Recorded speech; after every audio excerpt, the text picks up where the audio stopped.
Hi guys, Pete and Roxy here with you today. Hey, who likes a drink? I know I do. I do.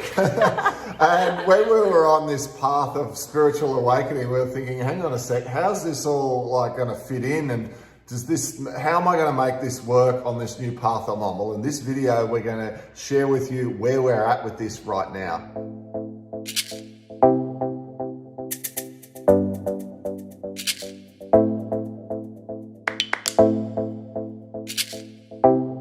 So guys, thanks for joining us here. We hope you like this video and many more of ours. And remember, if you do like the videos, hit the like button, subscribe, and send us a message. We love getting those little emails. It encourages us and pushes us along to create more content. So thank you so much. Let's get down to the topic. What do we do with this one? Look, we've always liked having a few every now and then, particularly on the weekend. And as we went down this journey, we were sort of grappling with this idea of, well, how do you balance all this out? We certainly knew that we need to look after the physical body, and we've always remained fit and healthy. And I would say we have a good diet. It's above average. It's not ridiculously clean, but it's pretty good. And we do like to have a drink on the weekends and a party and etc. with friends. And I was like, well, how are we going to make all this fit into our lifestyle? So what do we sort of get to? Well, there's a time and place. So when you are doing cleaning the vessel and pulling up traumatic childhood experiences to get them out and, and elevate your consciousness at the very beginning, when we awoke, we were like, right, we need to get down to business here, because I don't think you can be drinking because your intention's wrong. If the intention's right, you're sweet, we believe. So when we first started, we did a full detox, all plant-based food and veggies and waters and juices and zero alcohol. I mean, we love a bubbles and a beer every now and then, but this time we just knew that we had to do some work on ourselves, and it was the time and place for us to cleanse and detox our body. So that's exactly what we did. And we do these detoxes every now and then. We don't drink every single day or anything like that. We are drinking probably twice a week, but we do like a champagne. And we're seeing all these people meditating and cleaning and on the wellness journey. And I got really anxious about this because I felt like drinking lowered my vibration. And do you want to speak to that? I felt guilty. The guilt's even worse, so... It was the emotion behind it. Yeah. Is what we had to get to. So, well, look, when you're on the cleanse, it's amazing. I remember we did pretty much a month. Cut the sugar, cut the tea, cut the coffee, no junk, no fried stuff. Felt really good. It was amazing. Went through a whole lot of emotional release and a whole lot of, soul searching and regrouping. And it was amazing. And at the end of it, when we got together and sort of reflected on the journey, it was super, super good.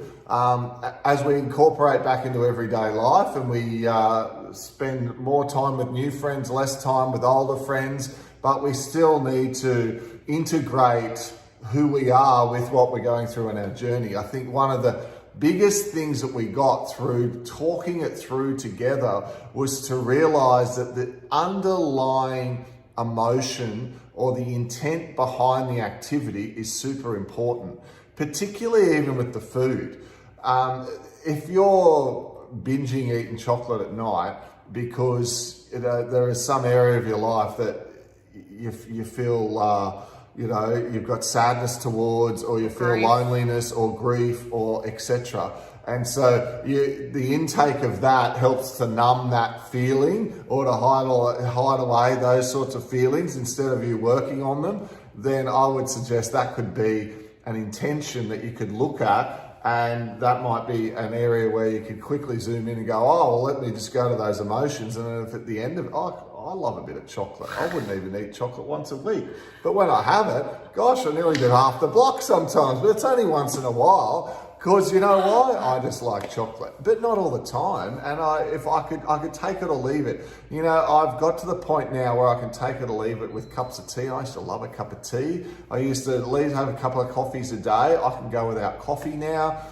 Soft drinks been out of the house for years. We just, or soda, whatever you call it, but you know, sugary drinks out of the house, cordials, packaged foods, all of that. It's the same with drinking. So if you're in a really bad mood and you go pick up 3 bowls of wine on the way home and then just sit there and drink, that's like intention 101 naughty, because you should really maybe consider going in and doing a meditation and writing in your journal, get the yuckiness out.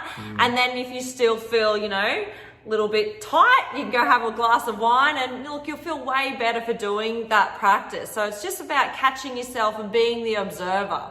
So I went through this process, and I was saying to Pete, oh, we can't drink every, you know, until Friday or something, you know, because I felt like it was lowering my vibration, but it actually doesn't lower your vibration. It's just an old false belief that I have that brings me pain. So, you know, every time I feel hungover, or I had one too many glasses last night, I'd feel guilty and I'd, you know, shame myself, because it's like, oh, you went to, you know, you lowered your vibration. Oh, here we go, we've got to build it back up. But once you vibrate high on a certain level, you don't drop it. Then you can't go backwards. You're up already, you know. So try and rewire your brain and think, no, we're having a champagne, we're having a glass of wine to celebrate, and we feel good. It's not when we're, you know, in a bad mood or anything. Hey. Yeah, well, it elevates the feeling even more. And look, I think, you know, if we take away some key takeaways, look at the emotion underneath why you do any sort of activity to do with the food and the drink. And if there's any sort of emotion linked to food and drink, you can straight away go under that and say, okay, let me see if I can remove the emotion first, and then see if I still want to go to that food or that drink. We've pretty much eliminated red meat from our diet and don't have pork and a few other things. But I could have it if I felt the need to, but that's just for me of something I felt like I could easily go away with. I love fish. So we're still right in the fish, lots of fruit and vegetables. I think the intention, and we give thanks for the fish, you know, you don't hunt too many. Well, first of all, I get my own. How many people go out and actually selectively go, I want that one or that one, and not just drag a big fishing trawler and clear out the ocean, right? So So intention and gratitude and how you look at it, right? Yeah, go check out my spearfishing videos. I get some good fish. So look, guys, enjoy your drinks. Look at the emotion underneath and the underlying emotion behind why you do something. Remember that sometimes it is worse the guilt you give yourself. If it's a rainy day and you don't feel like walking or going to the gym or doing exercise, allow yourself to feel relaxed and comfortable in owning that decision, and don't sit there going into guilt and then be hard on yourself, and there you are wiggling out of it again, you know, I'm a slack ass and no wonder I don't have enough vitality because I don't go. Just own the decision and love yourself. Yeah, go there and you'll get up and do it again. If you are at that place where you're the observer of yourself and how you're processing and going through those different feelings that come up and down as you go through life, you'll be in a great position to being able to know thyself, master thyself, and once you've got the vessel right, then we go the journey of going within to really start to unfold what is in there, and that is where the good stuff is, right? Yeah. So we wish you all the best with this certain topic. Enjoy your champers, and we say cheers. And if you did like this video, please like it, and we'll see you again soon.